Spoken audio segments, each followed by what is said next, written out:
Mad Max Beyond Thunderdome chronicles the life of Mad Dog Steel after he leaves Battledome in the early 2000s. Battledome is, of course, the classic series which essentially ripped off American Gladiator and ran for 2 years.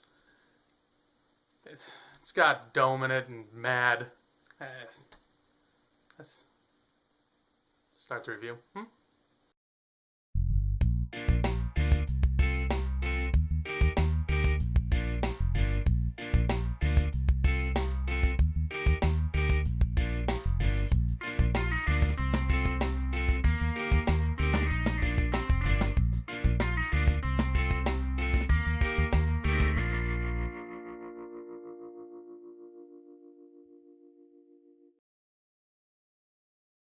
Mad Max Beyond Thunderdome is the third film in the Mad Max franchise, and the last starring Mel Gibson.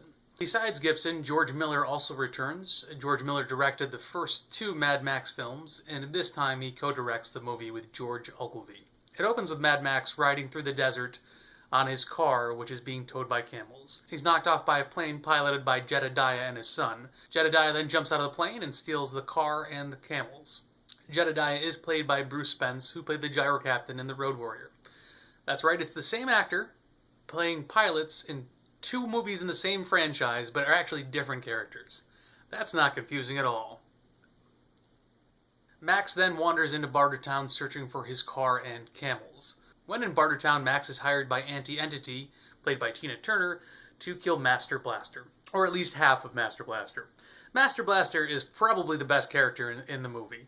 He kind of reminds me of a boss in an NES game. It's actually 2 different people. It's a little person who is essentially riding and attached to a big guy. Little person's called Master, big guy's called Blaster, so they're Master Blaster. Master Blaster controls the shit. Literally, the shit. They control the underground, which is full of pig shit, which is essentially a methane refinery to power the entire town. Which leads to a pretty funny exchange between Master Blaster and Entity, where just to show he has control, he shuts down the power to Bartertown and makes Entity say he's in charge. But Master talks in broken English, so he says, "Who run Bartertown?" So again, Auntie hired Max to kill Master Blaster, or at least Blaster, which leads to one of the best scenes in the movie, the Thunderdome. It's a big cage dome where Max and Blaster are inside, and they are both on bungee cords, and they kind of swing around, weapons get dropped in, they go after each other. It's shot well, it's fun, it's a very different type of fight. So it's one of the highlights of the movie for sure. After that, the movie kind of changes quite a bit, actually. Max ends up running into some kids who kind of, they're like Peter Pan, they're like the lost boys or lost children. They think he's some sort of savior to them, and it leads to kind of this whole different feeling for the second half of the film. I have to give the film credit for actually trying something different, and I personally think the second half of the film works better than the first half. Mainly because I don't particularly like Tina Turner. I think she's a bit over the top as Auntie Entity and kind of annoying. She calls him Raggedy Man, and it just... the fuck is that? What kind of an insult is Raggedy Man? And her right-hand man, the secondary villain, called Iron Bar, who's essentially Runkle from Californication with a stick popping out of his back with a mask on top. Neither of them are really threatening. This whole movie actually is pretty toned down in violence, especially compared to the previous 2 Mad Max films. This movie, I counted, I think there's only 2 people that die in the entire film, and I don't believe anybody dies in the final chase scene. The final chase is similar to the chase at the end of The Road Warrior, but this time, instead of a tractor trailer, it's actually a train. Being on a train actually adds a little more variety, and they do a good job in keeping it pretty tense. It's not as violent, not as action-oriented, but it's still a very fun scene and very well shot and well done. Good stunt work again. Gibson is again very good as Mad Max. This time he actually has a bit more variety to his role.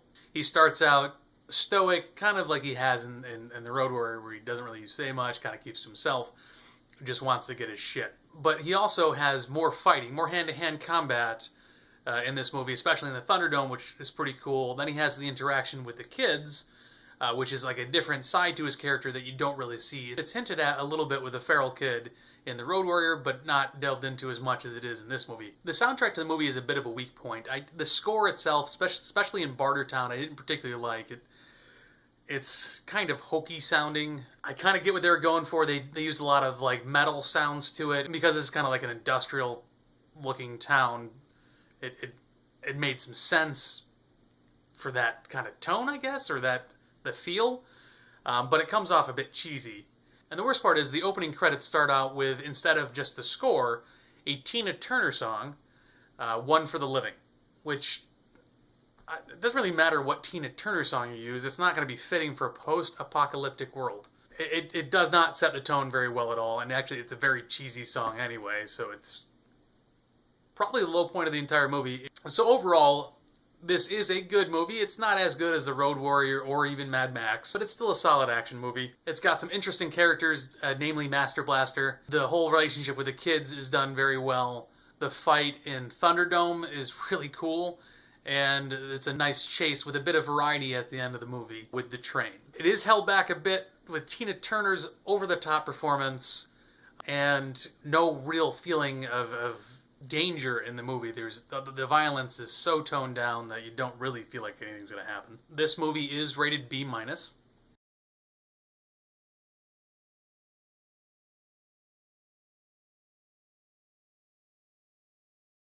So being that Mad Max Beyond Thunderdome is the third in the franchise, name a third film in a franchise that you really like. My favorite third movie in a franchise is Teenage Mutant Ninja Turtles 3, because I'm a fucking moron.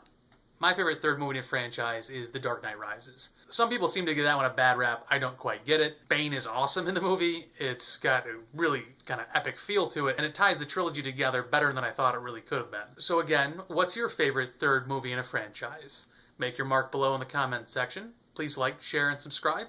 And thank you so much for watching.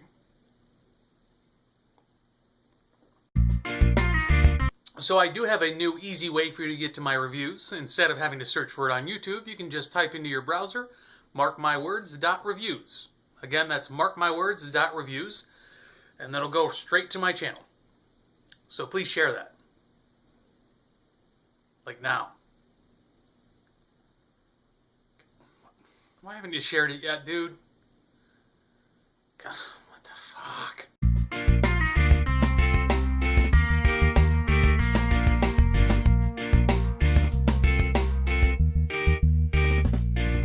So does anybody else think of Tommy by The Who whenever the kids say Mr. or Mrs. Walker?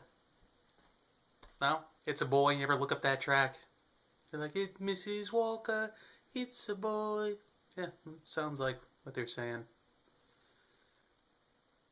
So some spoiler talk here. So if you don't want to watch spoilers or hear spoilers, if I can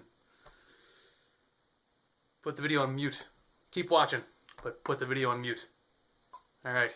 So at the end of the movie, after there's the huge chase, and Tina Turner, or Auntie Entity, whatever, is going after Mad Max, and she's going all crazy, getting everybody out, going after him, not stopping at anything.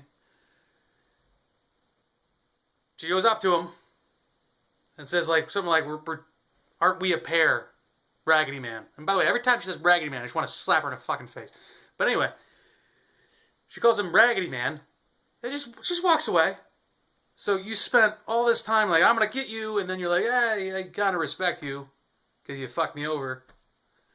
That doesn't make any sense. She already kind of sentenced him to death before by sending him on his horse into the desert with a fucking mascot head on. It doesn't, I don't get it. Which, it doesn't really matter what Tina Turner song you use. It's not going to be fitting for a post-apocalyptic, it doesn't really matter what Tina Turner song you use. It's not going to be fitting for a post-apocalyptic. Who run Bartertown? Me run Bartertown.